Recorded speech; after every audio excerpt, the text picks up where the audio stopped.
I come from a family of 5 generations of teachers. I love learning and development. And this conversation is all about developing yourselves. Now, speaking of this, how many of you are comfortable with rejection? Raise your hand. Okay, we got a couple of people. All right, good for you. How many of you like gifts? Raise your hand. Okay, that's better. All right, I love gifts. I love getting gifts. I love receiving gifts, mostly receiving gifts.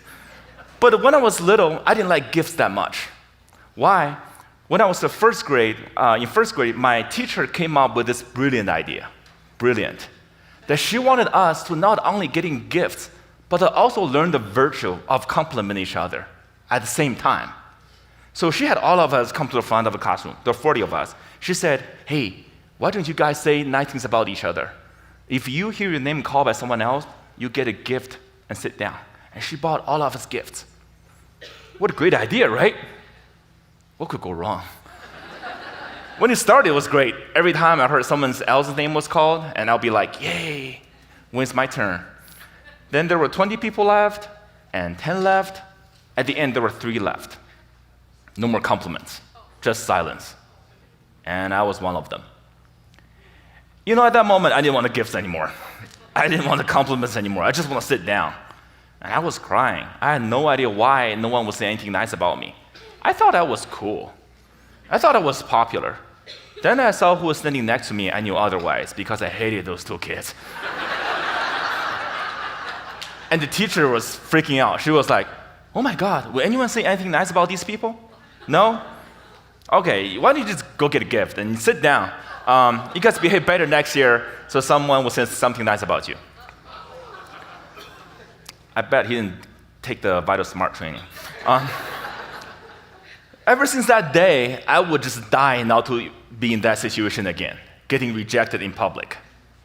But I don't know who felt worse that day. It wasn't me or my teacher. She probably realized that her team building event turned into this roast of 3 6-year-olds. You know, without the humor. When people get roasted, it's supposed to be funny. There's nothing funny about that day. So that was when I was a 6-year-old. And fast forward 8 years, I was 14.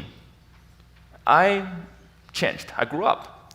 You know, I live in Silicon Valley now. Everything there is about versions. You know, version 1.0 and 2.0. So that was version 1.0 of Jia. So 8 years later, I got an upgrade. Version 2.0 by this guy. Do you know who he is? Bill Gates, that's right. No, he didn't personally upgrade me. That'd be pretty cool. He came to Beijing, to China, to promote Windows 95. I heard him speak.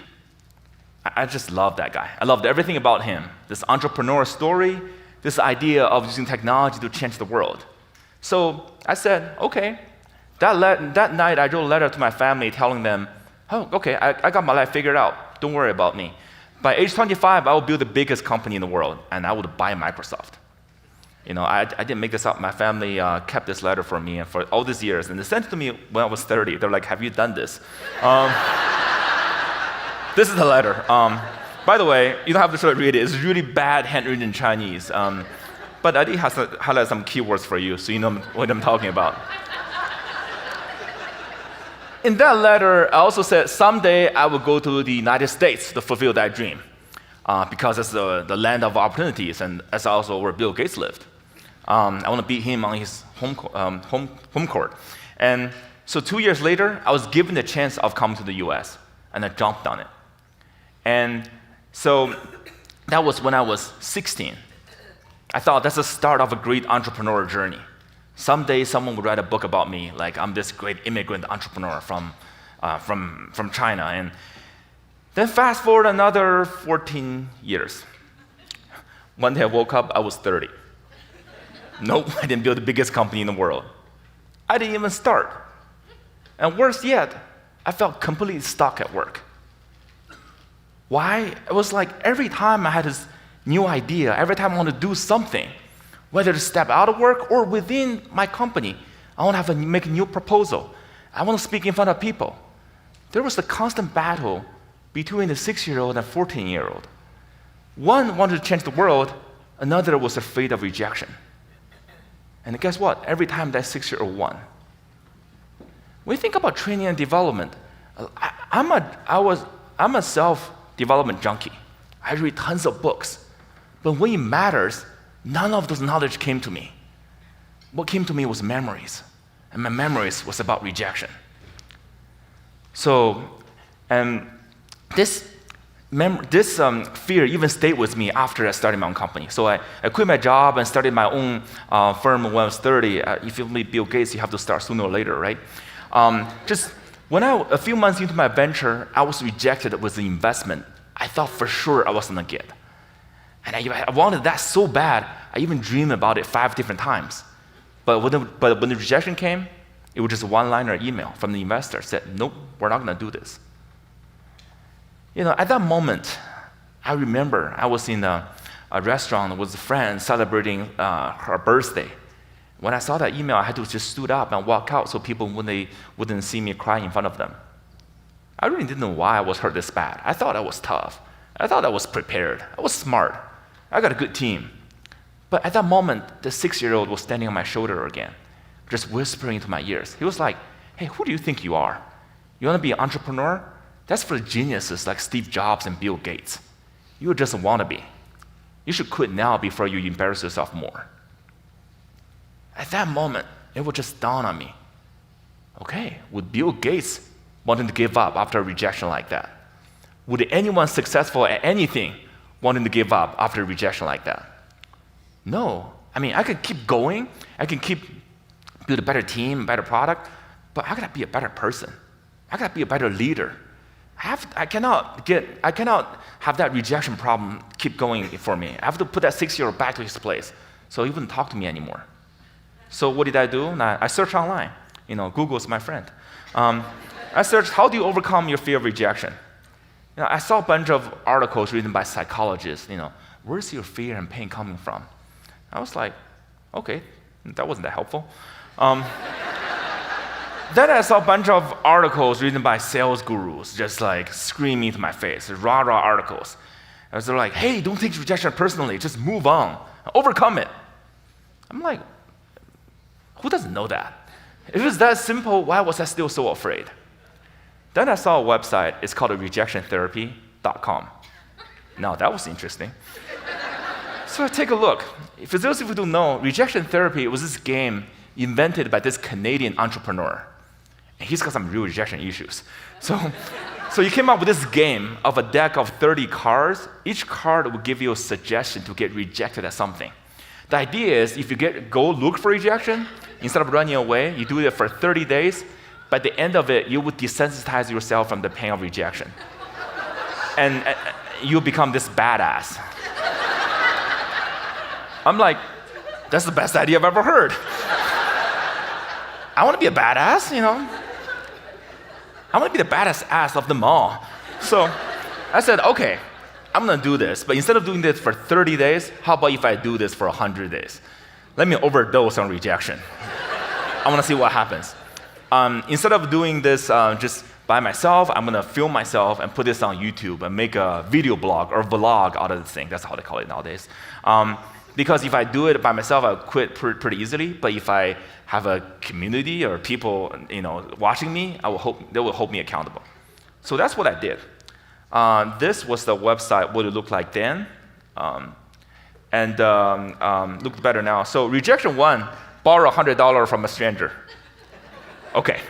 So my office is in downtown Austin at the time. So one day I just came down. I said, okay, I'm going to do this. Who do I do this to? Oh, I saw a guy in the lobby. He was sitting behind the desk. He was a big guy. I'm like, and he looked like a security guard. I'm like, okay, I can do this. That's my target. So I was walking toward him. I was like, yeah, I can do this. Yeah, no problem. Yeah. Then when I was getting closer, I just slowed down. And my heart started to pound. The hair at the back of my neck stood up. And when I was there, I was like, it was a mess. I was like, sir, can I borrow $100 from you? He looked up. He was like, no. Why? I said, no, sorry, no, bye. I just turned around, just ran as fast as I could. I was so embarrassed. But the thing about doing a video blog is everything you do, you have to do it twice. Because that night I have to upload the video, right? I have to edit it. I have to. I was like this NFL scout looking at the game film frame by frame to see what happened. First of all, I saw myself. I was so scared. I looked like the kid from the movie Sixth Sense. I saw dead people. Then I saw this guy, right? He was a big guy, but he wasn't like a menacing figure. And he said no, but he didn't have a club. He didn't get a pepper spray. He didn't cuss me out. He didn't call the police. He just said no. He asked me why. So he was inviting me to explain myself. At that moment, I could have said many things. I could have said, well, I'm trying to overcome my fear of rejections here. Or I could have said, well, I'm trying to have some fun. Or I could have said, hey, if you can do 100, can you do 50? 25? $5. You can do $5, can you? I could have said all these things. But all those crucial conversations, no, I forgot about them. All I thought about was run. I'm like, this is like the microcosm of my whole life. Every time I got the slightest rejection, I would run as fast as I could.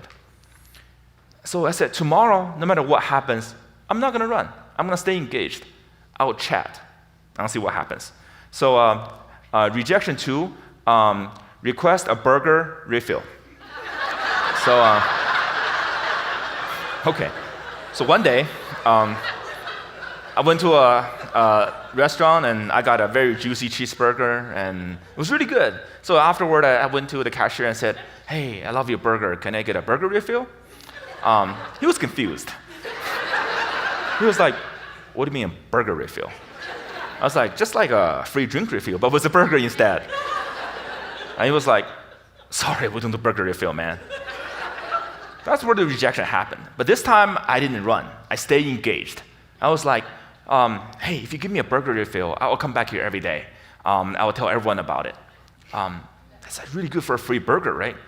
He was like, oh, thank you, that's a good idea, but sorry, can't do it for you. We can't give out free food, and I'll get in trouble with my manager. Okay, I didn't want to get him in trouble, so that's where I left. And guess what? I wasn't scared anymore. I mean, it was still very awkward, but I didn't see dead people at that moment. I'm like, wow, great. Only 2 days into this, I learned something really important all by myself. If I don't have to run after rejection, I don't have to feel too bad. Then as I kept doing this, like strange things started to happen, like really weird things. People started to say yes to me, one after another.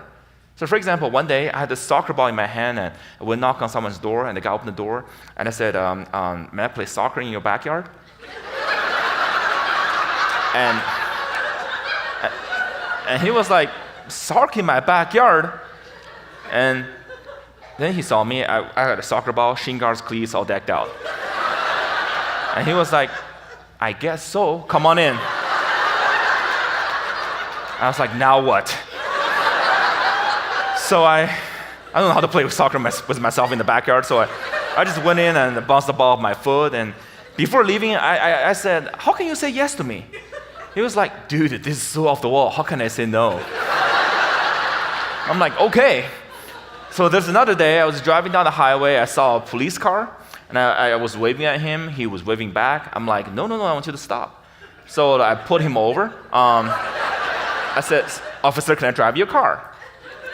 And I don't want to give you trouble. I'm not going to, drive it away. I'll just give it a spin. I want to listen to a radio. And he was like, I have never heard this before. Sure, why not? So I drove a police car that day. In the front, not in the back. Then there's another day, I just I got a bunch of yeses in a row. I just got frustrated. I'm like, this is rejection therapy, not acceptance therapy. I got to get a no somehow. What's one thing that no one's going to say yes to me? How about if I fly a plane? By the way, I have no idea how to fly a plane. I just want to get rejected that day. So I found an airfield, and I saw a pilot-looking guy, and in the lobby I said, sir, do you have a plane? He's like, yeah, I do. I said, can I fly it? He said, do you know how to fly? I'm like, no. He's like, yeah, it's okay, I'll teach you how to fly. You want to do it now? I'm like, why? What's going on? As it turned out, he didn't have a commercial jetliner. He had a gyroplane. For those of you who don't know, a gyroplane is like a miniature helicopter, like a motorcycle in the air type of thing.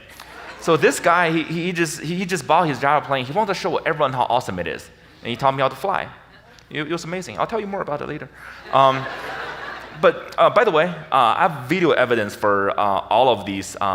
If you want to go to my YouTube channel, you can see them. But speaking of video, I got to tell you a story. And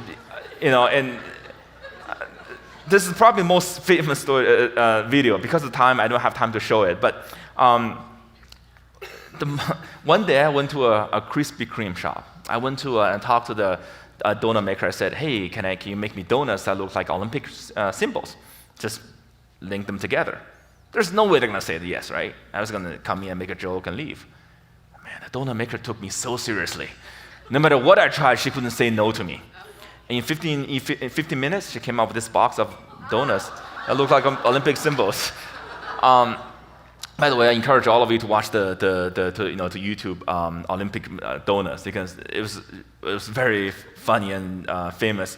And that video, when I put this on YouTube, right, it went to the front page of Yahoo, front page of Reddit, Daily Mail of UK, Times of India. It got over 5 million views in a few days. And the Krispy Kreme stock actually went up after this video, because that's a marketer's dream, right? And because of this video, it went viral. I started getting emails from people all over the world. And there are people who are telling me, "Hey, what are you doing looking for rejection?" I'm just like, "I'm looking for rejection." They're like, "Wow, this is so awesome, so inspiring. I'm doing my own things now." So I thought I was the only person who was afraid of rejection. As it turned out, everyone was afraid of rejection. And they're living their fear through my eyes. It's very therapeutic for people. For example, there are artists who wouldn't share her art, but she saw this video and she started sharing her art. She got picked up by national media. She was invited by the White House to get a show to DC, in Washington, D.C. It changed her life. And then there's a guy, he started one of the most popular podcasts nowadays, because he was like, "I want to do something real. I want to do something new." And there's a guy, he found his dream job within his own company, because he's started acting differently. He started reaching for more than he thought was possible. And so all this type of stories got me thinking, wow, this is something really important. Something that if I can crack the nut, I can make some real changes in the world. So I spent the rest of 100 days rejection, even in subsequent years, trying to just put myself in front of all kinds of situations, trying to get people to say yes to me without lying. I mean, if I lie, it'd be too easy. I want to stay completely authentic, but try to convince people. I want to see what can make people tick. I even gave a TED talk a couple years back. It became the #3 most viewed TED talk of that year. I think #1 and #2 are Elon Musk and the Pope. Sometimes you're just not as cool. What can you do? So I learned a lot of secrets. I'll share some with you.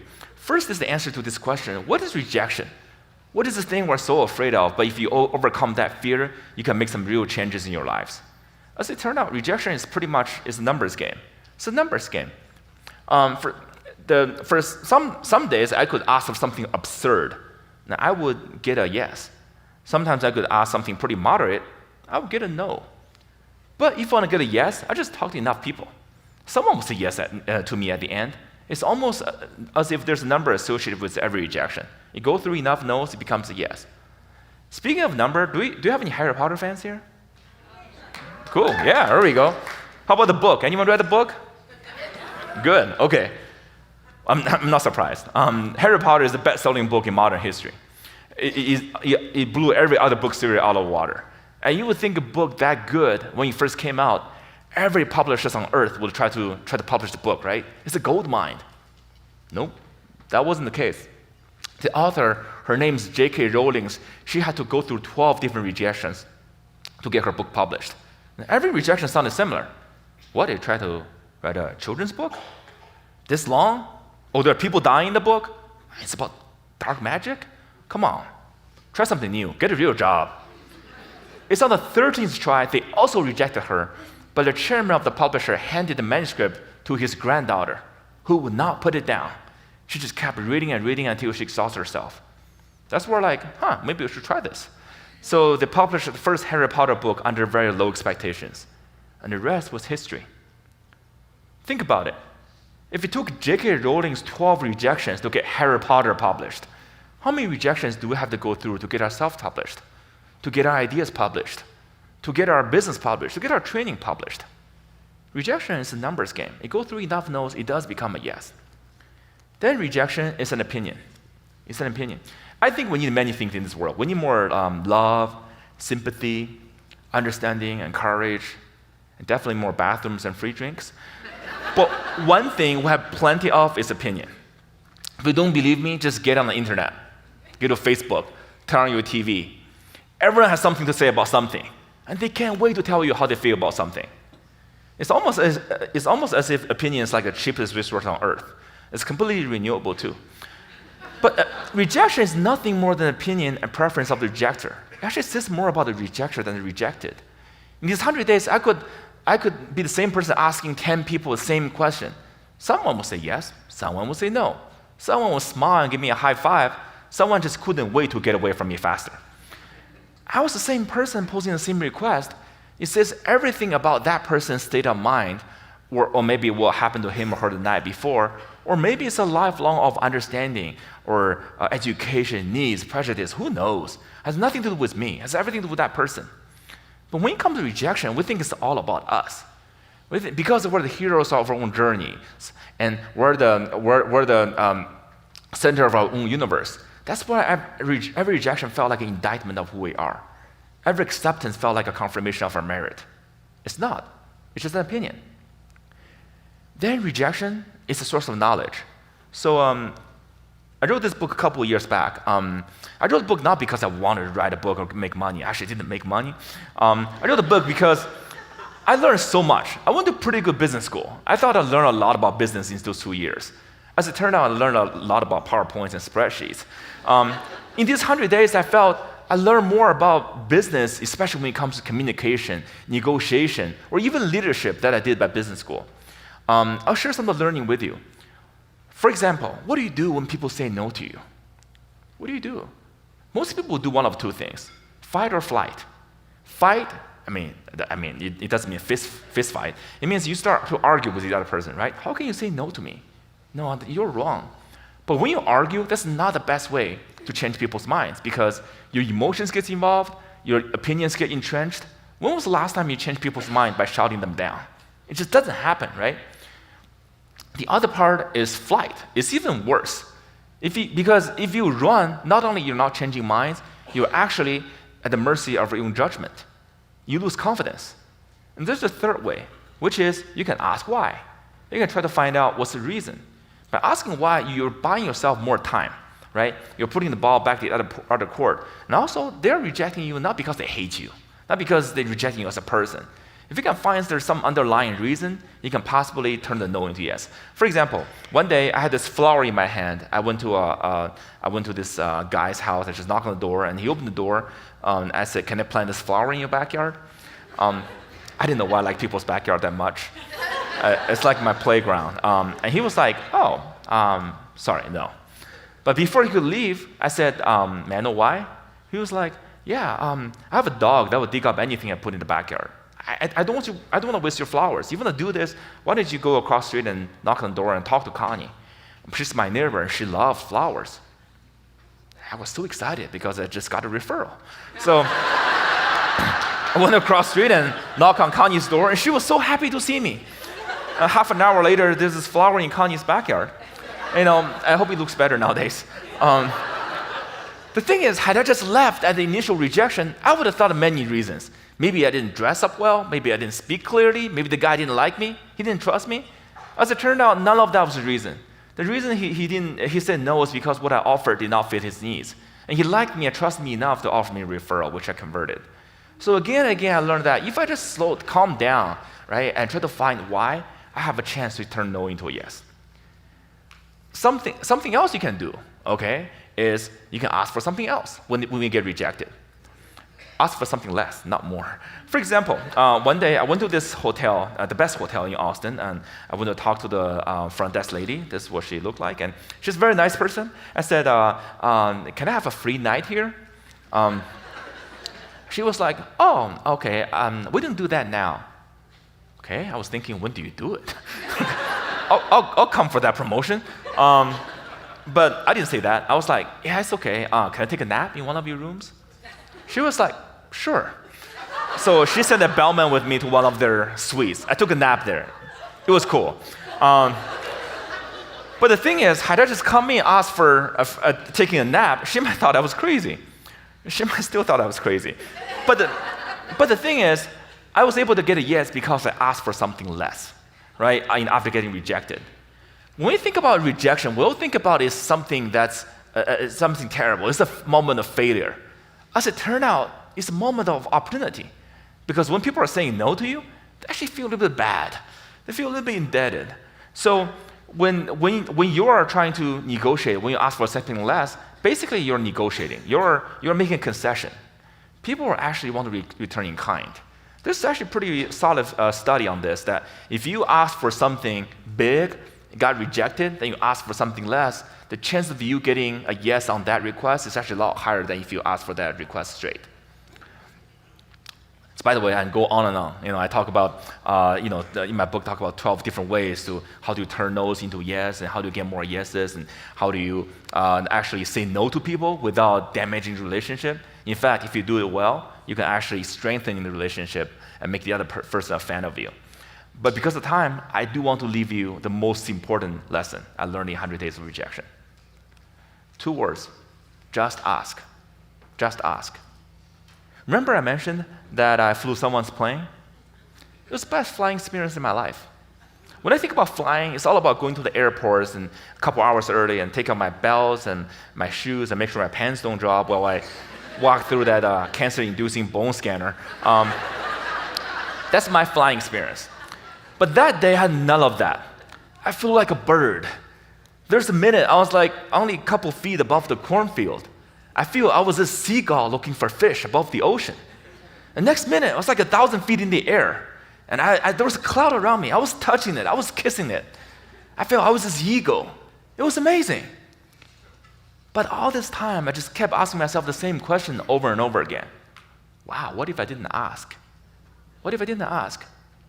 I would not have this great flying experience. I would not know this could exist even. What if we don't ask for things in life? Maybe companies might not be built or quit prematurely.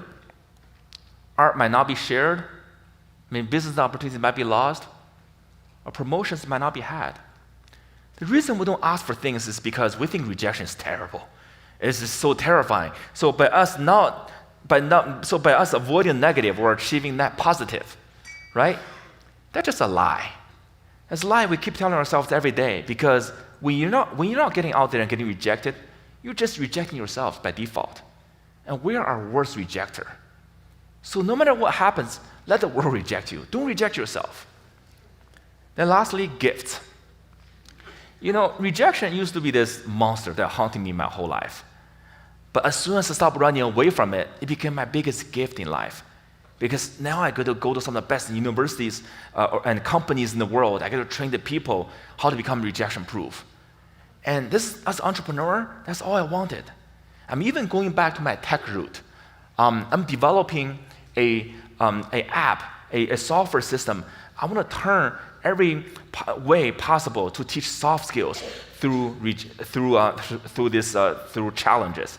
See, I put myself in front of. I learned all these things not because I read a book or take a course, and they helped. But I put myself in front of 100 people getting real rejections. So because I did that, I learned all these things by myself, and all those skills I had in the past just came to life. So by the way, if you are interested in beta test my program, I'm looking for your feedback. Connect me with on LinkedIn. I will not reject you on LinkedIn. So, and I would love to get your feedback, because this is one of the best groups of people who really understand how to teach people, and I want to get your feedback. But no matter what, I want to create a world where we're not afraid of rejections anymore. I want to create a world where we do things we learn things through doing. I'm going to invite all of you into that world. So next time, if you are afraid, maybe you have your own proposal, maybe you feel like there are things you want to do, but if you're afraid of rejection, remember these principles and stories. It's going to help. Or if you have friends or loved ones or colleagues who's afraid of rejection, share the story with them. It's going to help. If it doesn't help, you can buy them donuts. It always helps. Thank you. Thank you for my story, guys.